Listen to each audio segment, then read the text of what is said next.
قاعده 133 زیارت قبرستان یا رفتن به زیارت ایچی است مطابق سنت و طریقه رسول الله صلی الله علیه و سلم. یک کسی از شما پرسان میکنه که آیا در اسلام رفتن به قبرستان هست؟ بله هست. چرا؟ رسول الله صلی الله علیه و سلم شخصا به بقیع غرقد میرفت. بقیع غرقد امی منطقی است که در پشت سر مسجد نبوی شما وقتی که میرین او طرف قبر رسول الله صلی الله علیه و سلم یک چند متر او طرفتر یک میدانی بسیار کلان است که میدانی به نام بقیع غرقد گفته میشه و در اینجا قبرهای صحابه هست.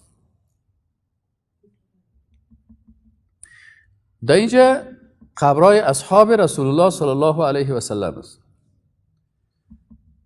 و رسول الله صلی الله علیه و سلم در اینجا می رفتن. دلیلتون چی است؟ دلیل ما این است که ام المؤمنین عایشه صدیقه رضی الله عنها میگه که رسول الله صلی الله علیه و سلم شبی که پیش من می بود، یعنی دمو شبی که رسول الله صلی الله علیه و سلم بین ازواج مطهرات قسم میگفتن تقسیم بود شبهایشان، کدام شبی که پیش رسول الله صلی الله علیه و سلم می رفت، رسول الله صلی الله علیه و سلم شبی که میگه پیش من می بود، آخر شب از منزل به سوی بقیع خارج میشد. در آخر شب چی میکرد؟ از خانه خود میبرامد میرفت به بقیع غرقد. غرقد یک قسم درخت ها هست. این بقیع غرقد به خاطر ازی میفتن که در اینجا مجموعه از درخت ها بودن. بقیع غرقد که درخت هاست.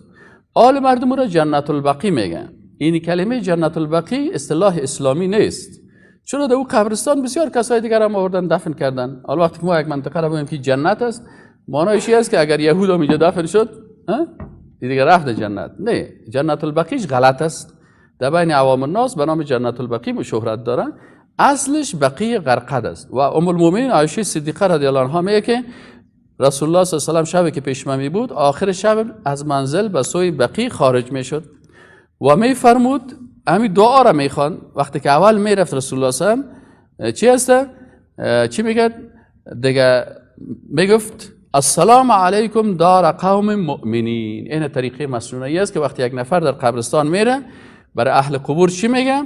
السلام علیکم، سلام بر شما دار قوم مؤمنین، کسانی که شما مؤمنان هستین در یک دار یا در یک سرای از مؤمنا.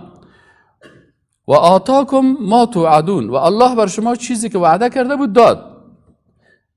غدا مؤجلون و انا ان شاء الله بكم لاحقون.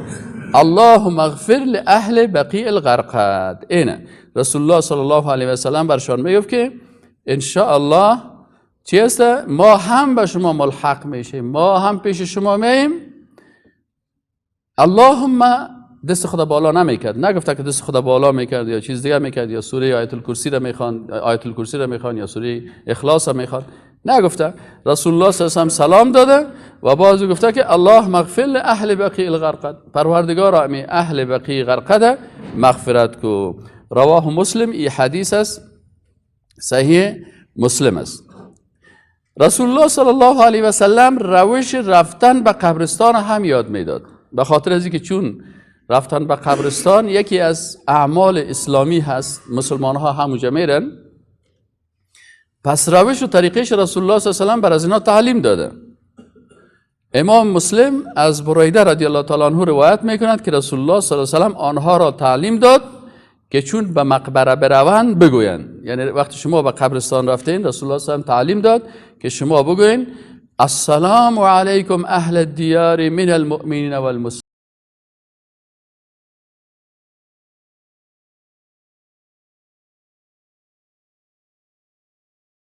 ان شاء الله با شما چی میشیم؟ ملحق میشیم، ما هم پیش شما میایم، همین جای ما هم